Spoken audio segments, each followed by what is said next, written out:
Assalamualaikum warahmatullahi wabarakatuh. Halo semua, selamat pagi. Perkenalkan, nama saya Klaidin Febrani Wisaya, absen 16. Perkenalkan, nama saya Amun Aprilia, absen 12. Saya Venika Prasetyaningsi, absen 24. Saya Ivan Firman Saputra, absen 28. Saya Faikal Fawas, absen 22. Saya Ahmadi Ramadan, absen 2. Kita dari 10 BP 1. 10 BP 1. Komponen komputer adalah salah satu kumpulan dari berbagai komponen-komponen yang memiliki fungsi saling berhubungan untuk menjalankan sebuah komputer. Jika salah satu dari komponen tersebut tidak ada, maka suatu komputer tidak bisa bekerja dengan baik. Dilihat dari bentuknya, komponen komputer terbagi menjadi dua jenis. Nah, yang pertama yaitu perangkat keras atau hardware. Yang kedua yaitu perangkat lunak atau software. Nah, kedua jenis komponen ini tentu memiliki fungsinya masing-masing dan sangat penting agar sebuah komponen bisa berfungsi dengan otomatis. Nah, kali ini saya akan membahas tentang hardware. Hardware atau perangkat keras adalah peralatan fisik dari sebuah komputer yang dapat disentuh dan dipindahkan. Perangkat keras terdiri dari 4 bagian, yaitu perangkat bagian masukan atau input, yang kedua yaitu perangkat bagian keluar atau output, yang ketiga yaitu perangkat bagian pemrosesan atau processing. Nah, yang keempat terakhir nih, perangkat bagian penyimpanan atau storage. Berikut contoh masing-masingnya. Nah, yang pertama nih contoh dari perangkat bagian input yaitu mouse, keyboard, microphone, dan touchscreen. Nah, ada yang kedua nih, contoh dari perangkat bagian output. Ada monitor, speaker, dan printer. Nah, yang ketiga, contoh dari bagian pemrosesan atau processing adalah prosesor yang berfungsi sebagai otak dari sebuah komputer. 4, yaitu dari perangkat bagian penyimpanan atau storage adalah flash disk dan juga hard disk. Nah, sekian. Selanjutnya, saya akan menjelaskan tentang motherboard.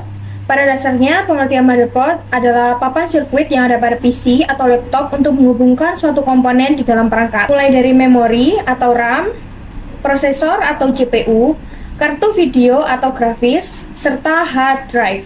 Semuanya dihubungkan melalui motherboard. Secara umum, motherboard adalah koneksivitas suatu perangkat yang terdiri dari sejumlah komponen dan beberapa bagian berbeda, seperti chipset, komponen utama yang berfungsi untuk menghubungkan prosesor dengan bagian lainnya, power connector untuk menghubungkan motherboard dengan alur listrik power supply, slot PCI untuk memasang perangkat PCI seperti LAN, sound, dan WiFi card. Software adalah suatu perangkat lunak yang berisi perintah atau instruksi untuk menjalankan komputer. Tanpa adanya software, komputer tidak dapat difungsikan. Menurut kategorinya, software terbagi menjadi 3 bagian, yakni yang pertama ada sistem operasi, yang kedua perangkat lunak aplikasi, dan yang ketiga adalah perangkat lunak pemrograman. Berikut penjelasannya. Oke, yang pertama ada sistem operasi. Sistem operasi merupakan sekumpulan program yang ditulis untuk melayani program-program lain dengan perangkat keras. Contoh dari software yaitu ada sistem operasi seperti Windows, Linux, DOS, Unix, dan Solaris. Yang kedua ada pengolah lembar kerja yang terdiri dari Microsoft Excel. Oke, gua yang gantiin Feni untuk meneruskan materinya. Ya, gua akan menyebutkan contoh program aplikasi ya guys ya. Yang pertama, pengolah kata. Iki mau dark web. Wes pojok. Oke, gua yang gantiin Feni untuk melanjutkan materi. Ya, Feni kan tadi udah sampai perangkat lunak aplikasi ya, dijelaskan seperti itu. Nah, gua akan menjelaskan contoh program aplikasi, yaitu 1.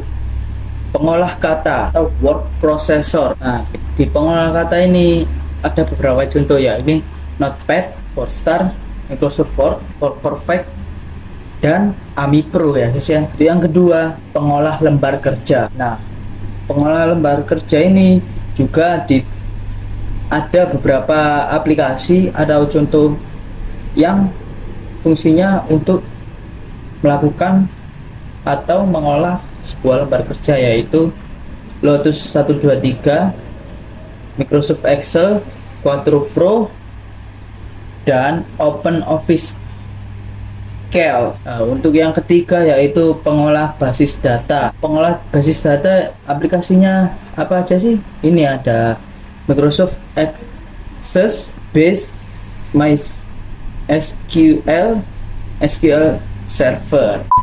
Yang keempat, presentasi. Nah, di presentasi ini ada Microsoft PowerPoint, terus LibreOffice Impress, dan Powtoon. Nah, yang kelima ada perambahan internet dan aplikasi pesan.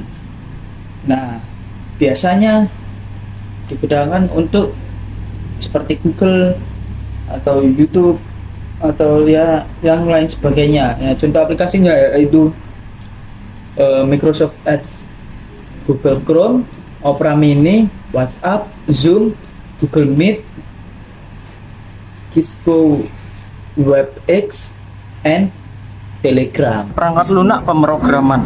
Perangkat lunak pemrograman adalah program yang digunakan untuk menulis, mengembangkan, menguji, dan mendebug program perangkat lunak lainnya. Contoh perangkat lunak pemrograman adalah C++, Visual Basic, Scratch, Python, Pascal, dan lainnya. Brainware adalah manusia yang terlibat di dalam mengoperasikan serta mengatur sistem komputer. Hardware dan software tidak dapat beroperasi tanpa adanya brainware.